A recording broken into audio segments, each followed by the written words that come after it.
Hello. This is going to be kind of a rant about companies who support plus sizes, have plus size sections, and the kind of like plus size styles that we see. Disclaimer, I think we've come a long way in terms of plus size clothing and trends. In general, there are a lot more options, but these are just things that I've noticed personally when doing online shopping. Personally, I am in more of like, I guess you would call it the mid-size range. I'm usually too large for the largest standard size, but I'm usually too small for the smallest plus size. That was a tongue twister, which is kind of frustrating because I'm in this middle ground where I kind of have to just take a gamble on things to hope they fit on me.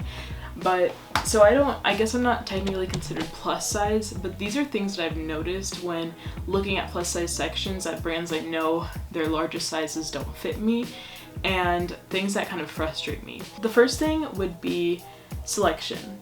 In general, I've noticed that all of the brands that do have plus size sections, those sections are way smaller than the standard size sections. Typically, they have like a few hundred pieces of clothing per section, whereas like in the standard sizes there are like thousands of options. Like let's take ASOS for example. I'm pretty sure if you look at their plus sizes there's about 3,000 options, and if you look at their standard sizes there's like thousands and thousands of options, and if you have shopped on ASOS you know that there are thousands of options. I would say like on ASOS a lot of things I get from there are from standard sizing. They're like extra large, large, or like size 10 and 12, so in that area it does fit me.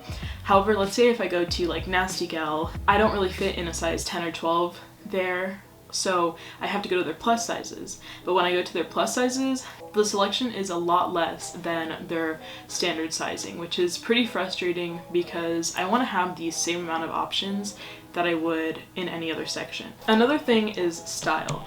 So I've noticed when I go onto featured, when I click onto a certain category, let's say dresses, I click on dresses for standard sizing, you will see like a lot of trendy, more revealing clothes. If you go onto a plus size, typically for dresses, it'll be much more loose, flowy dresses, kind of like no shape, not much trendy stuff to be honest. The styles are just different. This probably gets me the most frustrated because I wouldn't really mind if the selection, I guess, wasn't as big if they just had styles that were the exact same as the standard sizes. I want to be able to, let's say, find an item in a standard size and then look it up and find the exact same item in a plus size. And I'm not sure why these companies have a totally different design and style for plus sizes. I think it has to do with the fact that demographics wise, I think women generally become plus sizes more after they have kids, and so by that time they're probably less interested in trends, so that may be why they have more simpler, looser styles. But also these brands don't market themselves as a middle-aged brand. They market themselves as a young adult teen brand. Nasty Gal, Forever 21, ASOS, these are generally young adult teenage brands. Teenagers shop at these brands. So if you are going to market yourself towards a certain demographic age, but you're only going to present those trendy, cool styles for standard sizes and not for plus sizes, to me that doesn't really make sense. And I'm not like a business major or anything. I don't know too much about this in terms of business, but this is just my opinion. It wouldn't make sense because you're branding yourself as a trendy, an on-trend brand, come and get the latest fashion from us, yet you are giving plus sizes a totally different style when they're probably going to Nasty Gal thinking, oh, well, they're a trendy brand, they have a plus size section, I can most likely find trendy plus size clothes from their brand. But then you find these clothes that are totally different, or they have like 1 or 2 or 3 styles that are on trend and the rest are like not. They're just regular styles, I guess. So that's one thing that really frustrates me. One brand that does this really well in a good way is Dolls Kill. I have started shopping with them more recently because they are really good at just kind of like control C, control V. They have a lot of plus size clothing that is exactly the same as the styles for their standard sizes. They don't have everything plus size, but they have a large selection of very trendy, on-trend styles for plus sizes in my style. And this is another thing I guess I should disclaim, is that I'm talking about my style. I'm just talking about the things that I find frustrating for my personal style when I'm looking for things that I want to find at these types of stores. Now, if we're thinking of it in terms of a business strategy, it's logical to think that, well, probably the reason they're not doing these exact same styles in a plus size is because it's not profitable. There may not be as many plus size people who want to wear these styles than there are standard size people who want to wear trendier styles. And I do understand that, you know, all of this stuff I'm talking about is theoretical. If we actually wanted to make something change, that would take a lot, because it's business, and in business, you know, things are cutthroat, blah, blah, blah, blah, blah. It probably is not as profitable, but I don't know. Like I said before, if you are promoting yourself as that trendy brand that all these TikTokers are wearing, all these like young women, young people on Instagram are wearing your brand, and it's trendy, it's cool, it's style in, and then you have a plus size section that is not lining up with that, or any other section in general, like, that does not make sense to me. When you have a certain goal, which is to be trendy and to stay on with those trends as a fast fashion company. I think something that triggered this recently for me especially was there's this plus size model, Instagram model / YouTuber, Javi. Javi, I think that's her name. She's gorgeous, and I think it's great everything she's done. I'm very happy for her and her career, but she did this collab with Nasty Gal, and I think she got to choose like styles she liked, and so you can like shop Javi's collection, or like Javi's look, I guess. And I was like super excited. I was like, oh, this is so cool.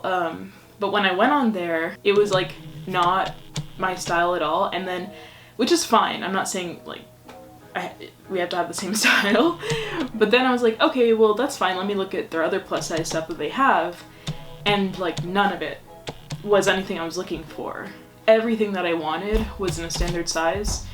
And then when I actually bought it, none of it fit me. I really do like Nasty Gal. I love their designs. I think their stuff is so cute, but it's really frustrating when they don't have like any of their standard styles, or very, very little of their standard styles in a plus size. Another thing about plus size sizing. So there's this YouTuber, her name is Carrie Dayton. She is a plus size / mid-size YouTuber, and she does a lot of like trendy clothes reviews, like a lot of cool videos where like she tries to find the perfect pair of jeans, but like as a plus size woman. And so I think her content is really cool. I'll link it in the description below. But she pointed out, and this is something I've noticed as well, she pointed out that usually what happens is like she will buy the largest size of standard size, which is kind of what I was talking about before.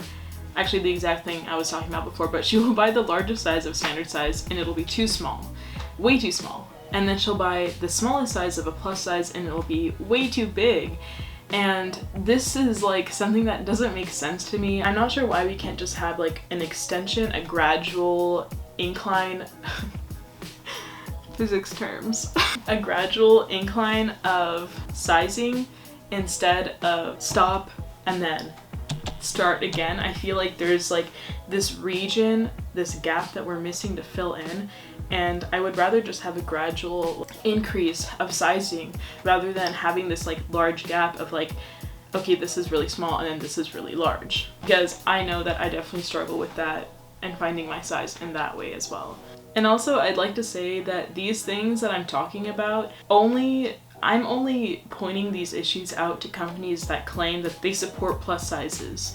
If you're going to say you support a plus size, you should have the same options for plus sizes that you do for standard sizes. That just makes the most sense to me. And again, I'm no business guru, so I'm sure there are complications, there are profitable regions that make more sense, but if you're going to market yourself as plus size supportive, trendy brand, then your plus size section should line up with your standard size section. But anyway, I hope you enjoyed this video. I know it was a really long rant. To be honest, I kind of had to just put something together this week because I had to move out of my old place really abruptly due to unfortunate circumstances. Roommates. But I'm much better now. I moved out. But yeah, regardless though, these are things that I still care about.